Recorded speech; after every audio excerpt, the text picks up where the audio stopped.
In the royal courts of 16th century Europe, there existed a substance more precious than gold, more coveted than jewels. Chinese porcelain, translucent, delicate, yet impossibly strong, arrived on merchant ships from the mysterious East. Kings and queens would display single pieces as their most prized possessions. But this wasn't just about beauty or status. Porcelain represented something far more profound, a technological secret that China had mastered and Europe desperately wanted. For centuries, European potters tried and failed to recreate this white gold, their attempts resulting in thick, opaque pottery that shattered easily. The story begins in China's Tang dynasty around the 7th century AD. While Europe was in its dark ages, Chinese potters in places like Jingdezhen were perfecting a revolutionary new material. They discovered that combining two specific types of clay created something magical. The first ingredient was kaolin, a pure white clay named after Jialing Mountain where it was first mined. This wasn't ordinary clay. Kaolin had unique properties. It was refractory, meaning it could withstand extremely high temperatures without melting or deforming. The second ingredient was patunsa, or porcelain stone. When ground into powder and mixed with kaolin, it created a paste that could be shaped and fired. But the real magic happened in the kiln. At temperatures exceeding 300 degrees C, these materials vitrified, becoming glass-like yet maintaining their shape. Chinese potters guarded this formula as a state secret. The imperial court controlled the best kaolin deposits, and artisans in Jingdezhen worked in closed communities. Export of raw materials was strictly forbidden. Only finished porcelain could leave China. By the Song dynasty, porcelain production had become an industrial-scale operation. Jingdezhen had hundreds of kilns operating simultaneously, employing thousands of workers with specialized skills. This was mass production centuries before the Industrial Revolution. The blue and white porcelain that would become iconic actually incorporated Persian influences.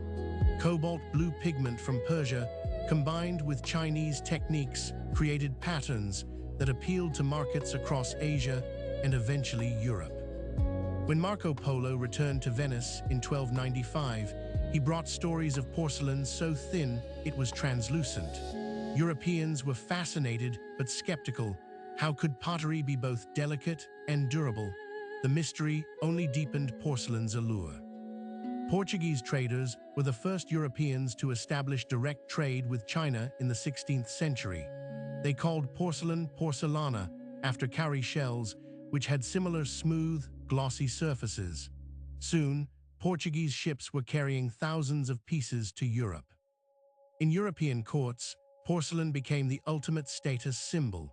The Medici family in Florence, the Habsburgs in Austria, the French royalty, all competed to acquire the finest pieces. Some rulers even believed porcelain had magical properties to detect poison. The economic impact was staggering. Silver flowed from Europe to China in exchange for porcelain, tea, and silk. Some historians estimate that between 1500 and 1800, China absorbed 1/3 of the world's silver production through this trade. European potters faced a dilemma. Their earthenware and stoneware couldn't match porcelain's qualities.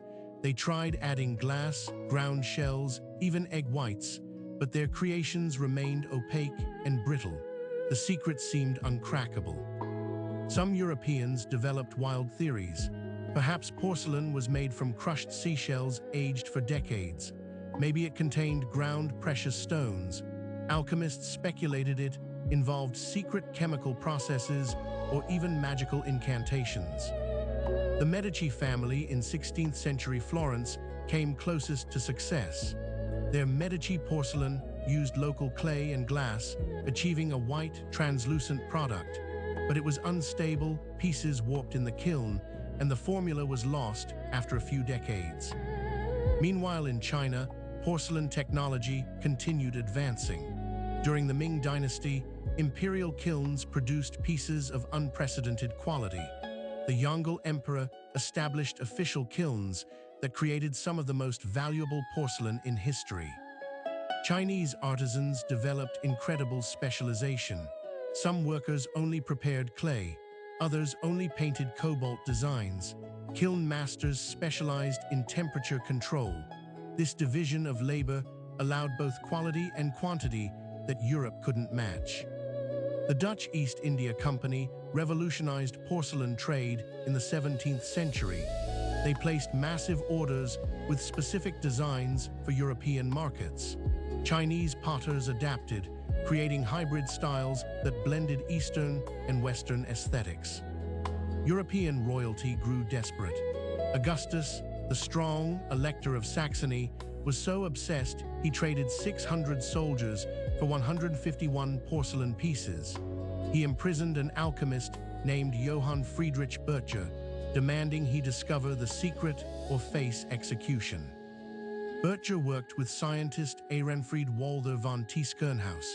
They systematically tested local clays, realizing European attempts failed because they lacked the right raw materials. The breakthrough came when they tested clay from Colditz. It had kaolin-like properties. In 1708, after years of experimentation, Bircher produced Europe's first true hard-paste porcelain. The formula, kaolin-like clay from Colditz mixed with alabaster. It wasn't identical to Chinese porcelain, but it shared the essential qualities, translucency and strength. Augustus immediately established the Meissen porcelain factory in 1710. To protect the secret, the factory operated like a prison. Workers lived on site, couldn't leave, and faced death penalties for revealing techniques. China's monopoly was finally broken. But the Meissen secret didn't stay secret for long. Workers defected, taking knowledge to other European courts. Soon, factories sprang up in Vienna, Venice, France, and England. The 18th century became Europe's porcelain revolution. In France, the Vincennes factory, later Sevres, developed soft paste porcelain using different materials. While not as durable as hard paste, it allowed for brilliant colors and gliding that became hallmarks of French luxury porcelain. England took a different approach. Josiah Wedgwood industrialized pottery production, creating affordable creamware that mimicked porcelain's appearance. While not true porcelain, it democratized fine tableware and made England a ceramic powerhouse. Back in China, the Qing dynasty continued porcelain innovation, but faced new challenges. European factories now competed directly, and changing tastes affected trade. The Qianlong Emperor's reign saw both technical perfection and the beginning of decline. The Opium Wars and subsequent treaties forced China to open its markets. Western collectors and archaeologists began studying Chinese kiln sites, finally understanding the technical achievements that had been mysteries for centuries. Modern analysis reveals why Chinese porcelain was so superior. The combination of kaolin's high alumina content and Petunza's glass-forming minerals created a unique microstructure. Fired at exactly the right temperature, it formed needle-like crystals that gave strength without brittleness. The geographical factor was crucial. The specific geology around Jingdezhen provided perfect raw materials within a small area. Europe lacked such concentrated deposits. Kaolin had to be discovered separately in different regions. Kiln technology was another Chinese advantage. Dragon kilns built on hillsides used natural draft to reach extreme temperatures efficiently. European kilns required more fuel and couldn't maintain consistent high heat as effectively.